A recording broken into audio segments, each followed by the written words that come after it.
Hi, my name is Dr. Michael Gibson, owner of the Wellness Group, co-creator of Life by Design, and co-owner of CrossFit 613. And what I wanted to do for you today was to actually answer one of the most common questions that I get each and every day. And that question is, what is the difference between the paleo diet and Eat by Design? But before I can really answer that question, I think it's really important that I define what I mean by the paleo diet, because it's really changed, it's really evolved. Since Dr. Lauren Cordain first wrote about it in the early 1980s, there are many people in today's paleo movement, such as Rob Wolf, Chris Kresser, Matt Lalone, that have really moved the paleo diet forward. I mean, the original idea was based on the idea that we should just eat whatever Paleolithic man ate. They were essentially devoid of all the chronic illness that we suffer with today, so we should eat whatever they ate.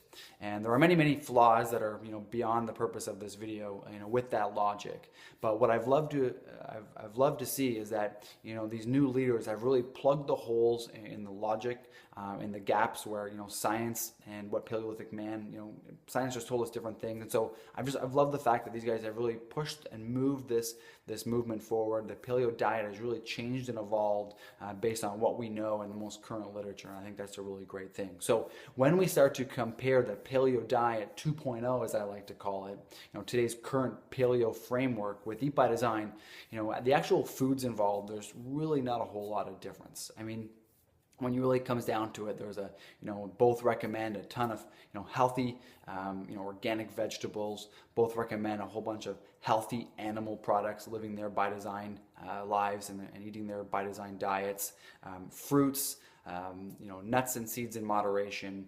And some people in different circles in different parts of the paleo movement also recommend, as does Eat by Design, that raw unpasteurized dairy is a gray area, meaning it can, some people can really thrive on it, some people can be really miserable on it, and it's something that really has to be determined by by the individual. So a lot of similarities. Where I think the biggest difference comes is really what is the why. What defines what a by design food is, or a paleo accepted food. What is it that what criteria was used to determine these foods? And I think that's really important, because what we're starting to see is some foods like rice, and we're starting to see legumes kind of make their way into the paleo world.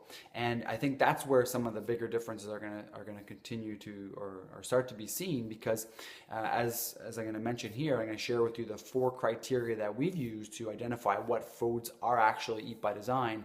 When you listen to them, you can see why rice or legumes are never going to make it into the Eat by Design framework. So let me share those with you. The 4 criteria which we've based our decision making as to what foods are by design and what foods are not by design. And those 4 criteria are: number 1, what foods are we best adapted to as human beings?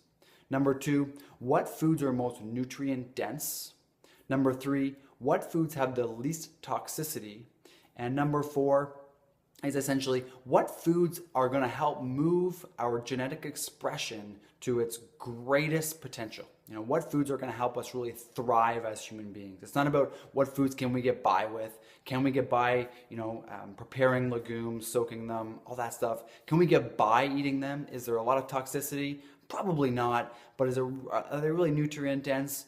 Definitely not. Are they really going to help to move us? What's the opportunity cost by eating a legume versus vegetables or versus healthy animal products? What is that opportunity cost? Really, that's the key difference. What's going to move us towards our greatest expression of our genetic potential? What's going to help us thrive and be the healthiest human being we possibly can be?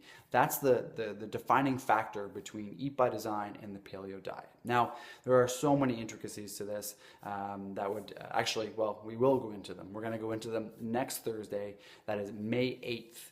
At 7:30 p.m. at CrossFit 613. That's going to be our next Eat by Design seminar. So if you're interested in learning and taking a deeper dive into the differences and really understanding what foods are Eat by Design and what foods are not and why, I would love for you to join us. Just click below this video. You'll see the link there.